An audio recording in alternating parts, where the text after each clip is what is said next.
Hey there, and welcome to the Explainer. So, if you've ever dipped your toes into intermittent fasting, you know the deal, right? You power through the hunger, you patiently wait for your eating window to open, but what about what you can drink? There is so much conflicting info out there, so today we're going to clear it all up and get you the definitive answer on what really truly breaks a fast. I want you to be honest with yourself for a second. Are you going through all the effort of fasting, thinking you're doing something incredible for your health, only to accidentally sabotage the whole thing with your first drink of the day? It's a super common problem, and it can literally undo all of your hard work. And listen, this isn't just a newbie mistake. The health researcher whose work this explainer is based on, she admits that for a long time, she was making this exact mistake with her own morning coffee. It just goes to show you how easy it is to get this wrong. And that brings us right to our first major point. It literally only takes one sip of the wrong stuff to completely stall your progress. We're not talking about volume here. It's all about what's in that sip. You might think that pre-workout drink is totally fine. Or maybe you reach for a zero-sugar soda thinking, hey, it's harmless. But the science is showing us that these popular little fasting hacks can actually stop the very benefits you're working so hard for right in their tracks. So how in the world are you supposed to know what's okay and what's not? Well, it actually all comes down to one simple scientific principle. Think of this as the golden rule of fasting that governs everything else. And here it is. The number one most important goal of fasting is to keep the hormone insulin as low as possible. That's it. That's the whole game. So anything that raises your insulin is basically breaking your fast in a way that matters. But why? Why is keeping insulin low so incredibly important? Well, it's because low insulin is the key that unlocks this amazing natural healing state in our bodies called autophagy. You can think of it like your body's own internal deep cleaning crew. It goes around, finds old, junky, damaged cells, and recycles them to make way for fresh, new, healthy ones. But here's the catch.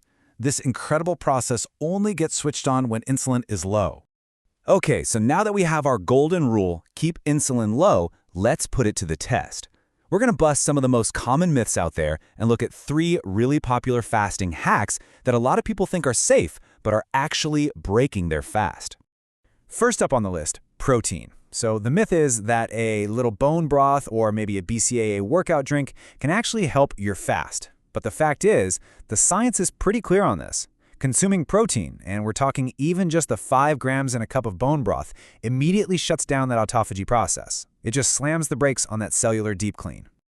All right, what about diet sodas? I mean, no sugar, no calories? They've got to be safe, right? Well, not so fast. Research is now suggesting that artificial sweeteners, like the aspartame in many diet drinks, can seriously mess with your gut microbiome. And here's where it gets really tricky. That disruption in your gut can lead to insulin resistance, which actually makes your body more likely to store fat over time. And finally, let's talk about the big one, adding butter or MCT oil to your coffee. Now, technically, this one won't spike your insulin, so that awesome autophagy process can keep on going. But if your main goal for fasting is weight loss, you've just handed your body a super easy source of fuel, the fat right there in your coffee cup. So your body's going to burn that fat for energy instead of your own stored body fat, bringing your progress to a screeching halt. Okay, enough about what you can't have. Let's flip this around and talk about the good stuff. What can you drink without having to worry about it? Here is your complete safe list to protect your fast and all its benefits.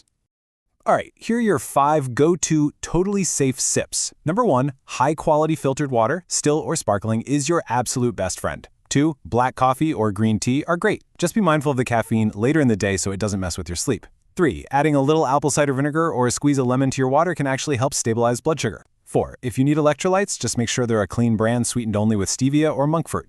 And finally, for all you coffee lovers who just can't do it black, a small splash of heavy cream is a way better choice than milk, because milk has carbs that will spike your insulin. So we've gone over the do's and the don'ts, but I know things can still get a little confusing out there. What about that new herbal tea you saw, or that flavored seltzer? I want to give you a super simple test you can use for absolutely anything. This right here is your ultimate guide. Before you take a sip of anything, and I mean anything during your fast, just pause for a second and ask yourself this one simple question. Will this impact my insulin? If it has protein, if it has sugar, if it has more than just a tiny bit of fat, or if it has artificial sweeteners, the answer is probably yes. This one question empowers you to make the right call every single time. So, you've pretty much mastered what you should avoid drinking during your fast. You've got the litmus test down, but that leaves us with one last interesting question. We know that plain water is safe, but could drinking the right kind of water actually speed up your results? Now that's some food for thought.